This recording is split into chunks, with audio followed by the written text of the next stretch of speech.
Hello, everybody. Welcome back to another episode of Talk About It Tuesday. I'm your host, Alexis Love. And this is Robert Reed. So welcome back. Listen, Flint ReCAST, Talk About It Tuesday. We got one for you today. We're all about resiliency in communities after stress and trauma. We aim to assist high-risk youth and families by supporting recovery and rebuilding of Flint's vibrant community. So in short, we look to cultivate change, work with partners to collaborate and reshape the narrative surrounding Flint so that we can improve behavioral health, empower community residents, reduce trauma, and also sustain community change. And listen, I bumped into somebody who I know has some huge nuggets for you today. Yes. And we were just sitting here talking, and we were like, wow, we should be recording this. We're learning so much. So thank you, Gio, from Habitat for Humanity, Michigan, for joining us today on the Talk About It Tuesday. Yes, thank you. Thank you for the opportunity. Absolutely, absolutely. Now, I've seen you at several different events and different things, but you had a new role when I ran into you. So tell us about the work that you're doing now. I'm now at Habitat for Humanity, Michigan. I'm working as a resource coordinator for MISHDA's Family Self-Sufficiency Program, and I'm still a HUD certified housing counselor as well. Okay. Housing counselor. So some of the work that you do, because you've been in the financial literacy space, I know when I was working with the other program over cases, there was a lot of financial literacy programs and different things. Is that some of the same work that you're doing now? Yes, we still are heavily involved with financial literacy education and one-on-one financial coaching to help people with their budgets, saving, and whatever financial goals that they have personally that they want to work on. Okay. Is this one-on-one help that you provide? Yes, so we do a mixture. We have the class settings where you could, have 10, 15, 20 people in a class, and we also do one-on-one with that individual. Okay. And HUD housing counselor, what you said, right? Yes. HUD housing counselor. So many moons ago, I actually took advantage of these programs. I went to, I forget how long it was, 6 or 12 weeks program. How long is your program for the housing? So for the FSS program, or Family Self-Sufficiency Program, that's up to 5 years. Okay. Granted, some people have been able to get extensions that pushed them out to more like 7 years. Okay. Where with the housing counseling, on average, depending on where the person is starting the process, it can be done in about a year, 1 to 2 years. 1 or 2 years. Okay. I just knew that as a renter, when I graduated college and I was working, I said, one day I want to be a homeowner, but I didn't know where to start. And so I looked at these programs and they said, they'll help with down payment assistance if you go through this program. I said, sign me up. It's just a class. Plus, I need to learn about this anyway. I got time. Teach me what you know. So you have programs similar to that? Yes. So even for people that are not receiving a housing choice voucher through the state of Michigan, they can come in on their own, and we can facilitate them with home ownership education and home ownership counseling. We work with MISHDA through their down payment assistance program. You can get up to $10,000 towards your down payment assistance. And we also can help people who say they're going with a, private lender or a different lender who has their own built-in down payment assistance program. We can assist them as well. And a lot of times it's just a matter of educating people on the process. And a lot of it is from the very beginning, is making sure that your credit scores are decent.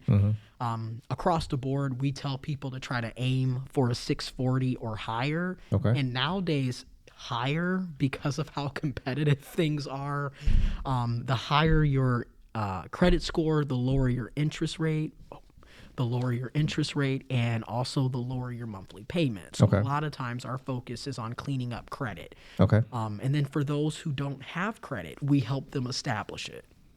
So you help with credit repair? Yes. So, I don't have to pay $5,000 to $10,000 or whatever to get my credit right?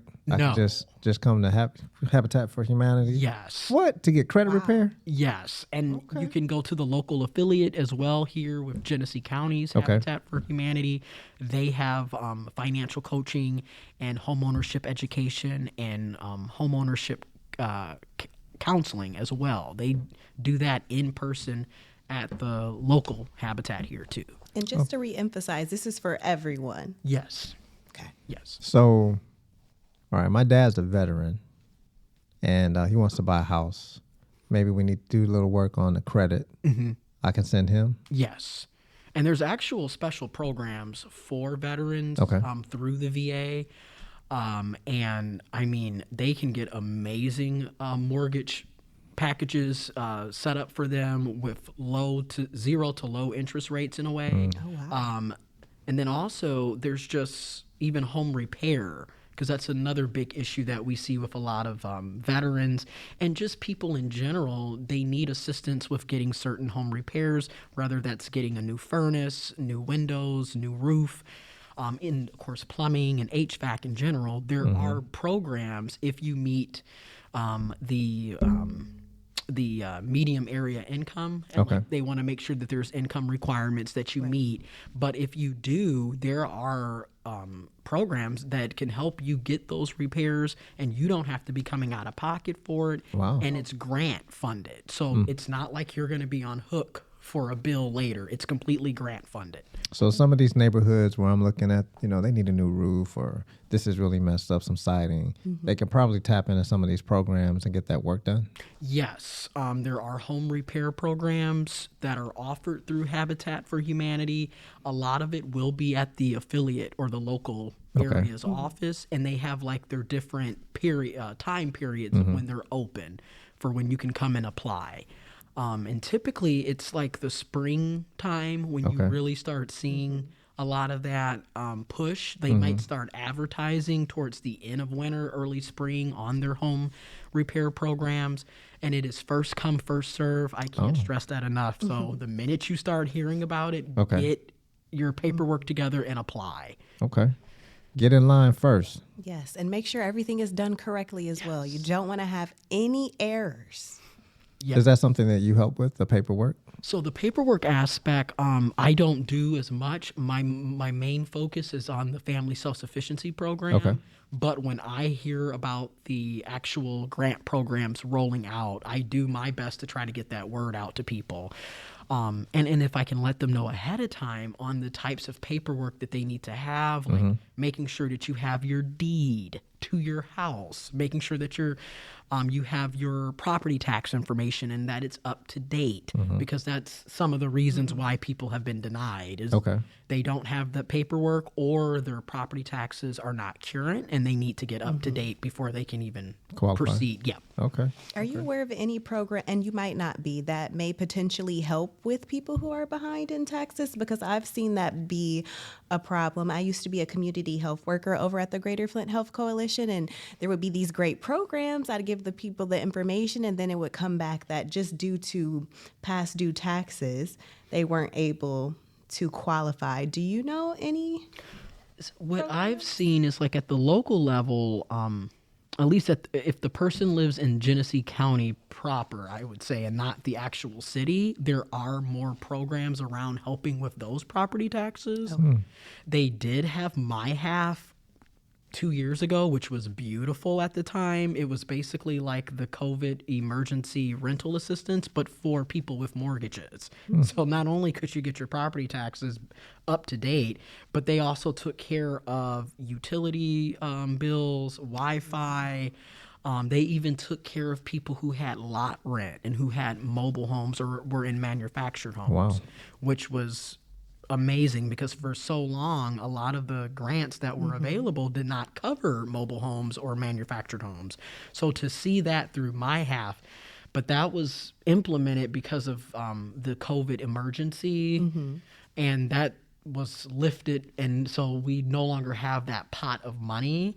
But if I do hear of potential resources, I will let you know. I will say they do try to work with people on setting up like a payment schedule. Okay. But again, depending on the grant that you're applying for, you would need that to be completely up to date. They're not going to work with you, even if it's on a payment schedule. So anybody listening, if you plan to apply for any assistance with home improvements, home ownership, if you have any past due taxes, if you can possibly get on a payment plan now so you don't have to worry about it in the future, we strongly encourage it. And if we get any new information, I'll be sure to share that with you as well.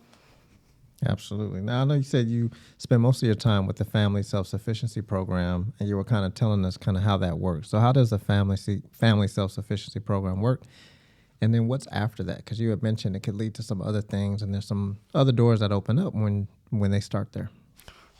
Thank you again. So the Family Self-Sufficiency Program that I facilitate is through MSHDA, so the Michigan State Housing Development Authority. If a person is receiving their housing choice voucher through MSHDA, they have the opportunity to be a part of a 5-year volunteer program, the FSS program, or Family Self-Sufficiency Program. It is a 5-year volunteer program, though some people have been able to get extensions that push them out to 7 years, but it is a 5-year volunteer program that is essentially designed to help that individual and the household. So anybody in that household under that voucher can also receive the same support and assistance. And it's basically designed to help people become self-sufficient, with the hopes that they won't need to rely heavily on social services and programs.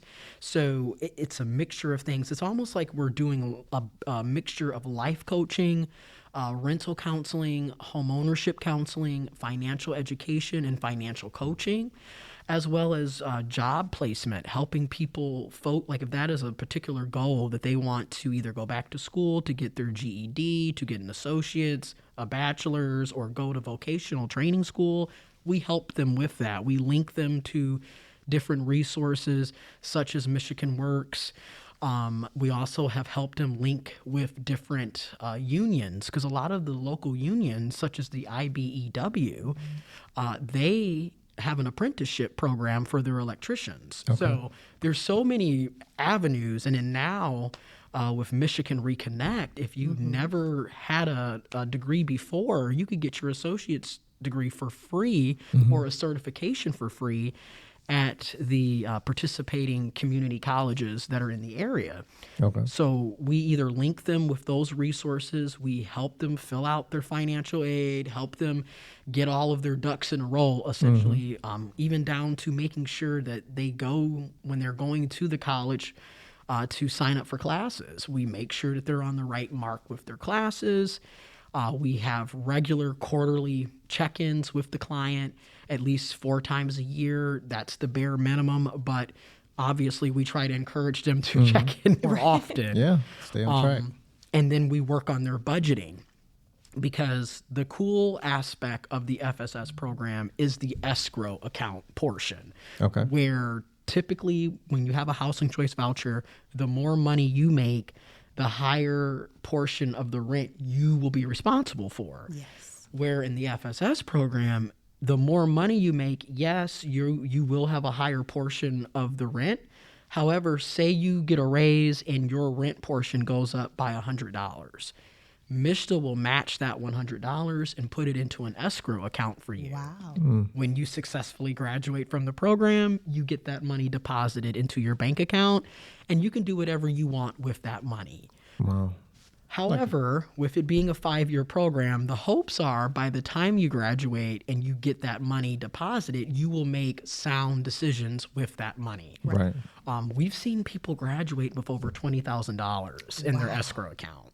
And some folks are using that to use for a down payment, because you could use that down payment in collaboration with other down payments. So that's the other aspect. Double coupon. Yes. Wow. You got people paying off debt, like literally taking off that credit card debt. Some folks are chopping away at their student loans. Others have been able to finally purchase reliable transportation and vehicles. I mean, they're able to fund their kids' education, just different things that they're able to use. And just to see not only the individual, but the entire household benefit from the program, And we're with that person in that household for at least 5 years. So it is definitely worthwhile. And it's a volunteer program, so they get to make the choice themselves if they want to be in it or not. Is that the Key to Own program that you had mentioned? So the Key to Own program is separate from the FSS, but it's another amazing program through MISTA, the Key to Own, where you can literally turn your housing choice voucher into a mortgage voucher. And MISTA will literally pay a portion of your mortgage for up to 10 years with the Key to Own. Key to Own is, it's one of those situations where it sounds too good to be true, but it's real. And we've seen people become homeowners through the Key to Own. And they have requirements. One of the requirements is that if you are not disabled, you need to be working at least 30 hours or more per week. And they want you to earn at least $15,000 a year or more. I'm leaning on the more because of how costly houses are in this day and age. They want you to have a 640 on all 3 credit scores through TransUnion, Equifax, and Experian, a 640 or higher. They don't want you to have any type of debt. So like no credit card debt, no student loans. They just want you to have pretty much zero debt. However, they understand that that's not always realistic. So there are, they work with people individually depending on the situation. And then, of course, you're required to take financial literacy education courses, which Habitat for Humanity Michigan offers 8 financial literacy courses. Everything from money management and budgeting down to understanding credit, down to long-term planning and investments. We do a little bit of everything. There's also a Healthy Homes financial literacy course where we're talking about like home maintenance, but we're also talking about mental health aspects to the family and like the importance of having quality interpersonal skills and learning how to have effective communication, how to have healthy conflict resolution skills. That's a part of that class. And I remember when I was first learning about it, I'm like, well, what does that have to do with financial literacy? But it has everything to do. Yes. Because you want to, so this is one of my favorite sayings. It's not what you make, it's what you keep.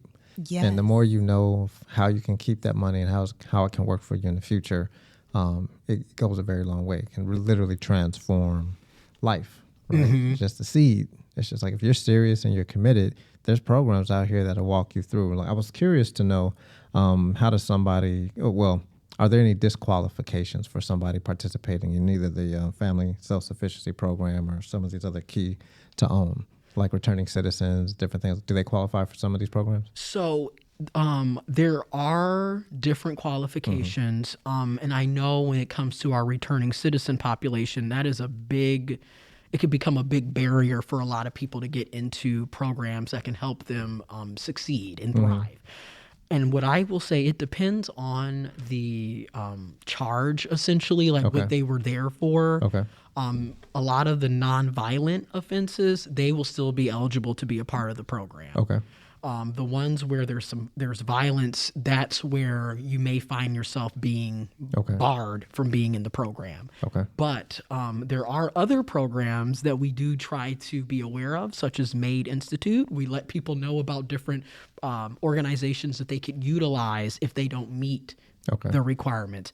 With FSS, the big component is you have to be working, whether it's part-time or full-time, because in order for you to earn your escrow dollars, you have to increase your earned income. So the big piece is you have to be working. Which that's the other aspect of it. You have people who are on Social Security income or Social Security disability income, and those do not count towards earned income, even though a lot of times in order for you to get those credits, you've had to have worked in the past to even be eligible for the credits. So we always have that back and forth discussion with some of the clients where they're like, well, I worked for 20 years. That's how I got what I have. So I have earned income. And I'm like, which I agree, you have. But for these stipulations, it has to be an actual job that you are currently working. but it's not strict. Okay. So like if you do DoorDash, if you do Uber Eats, if you have a small business or a part-time business and you are able to have a track record showing pay stubs or an income that you can track, that can be counted as a part-time job. Okay. So we've seen people who are professional dog walkers be able to use that as proof of income. Because you have people that are working 25 hours a week. It's just that it's not a traditional job setup. But if you're able to track income and show proof of earned income, which is another reason why we tell people you need to have a bank account. It can't be Cash App. It can't be Chime. It needs to be an actual bank account. Okay. Because if you can show us proof, we can show that directly to MSHDA, and they will work with you. Because the point is, we're trying to get people to be self-sustainable as much as they can to improve their own earned income, while they have the built-in option of the escrow account being like their savings account. We want them to have their own savings account, because some people, they don't necessarily earn a lot through the escrow dollars, but yet they're working and they could earn more money on their own individual savings account. Or if they wanted to look into investments with CDs and high interest earning savings accounts, things of that nature. Okay. We teach that because we want people to benefit from it. Okay. Wow. That's really good. So much great information. Yeah. Well, I definitely learned some things, and hopefully, we'll have some action takers, because it does take action. So if they want to take action and get in touch, what's the best way to kind of reach out to you? Yes. Thank you. I can be reached at via email at the letter G, last name Ireland, spelt just like the country, G Ireland at habitatmichigan.org. I can be reached via phone at 517-485-1006, extension 146. And you can always stop in at Genesee County's Habitat for Humanity. They're open Tuesday through Saturday, 8 a.m. to 5 p.m., and they are a wealth of information.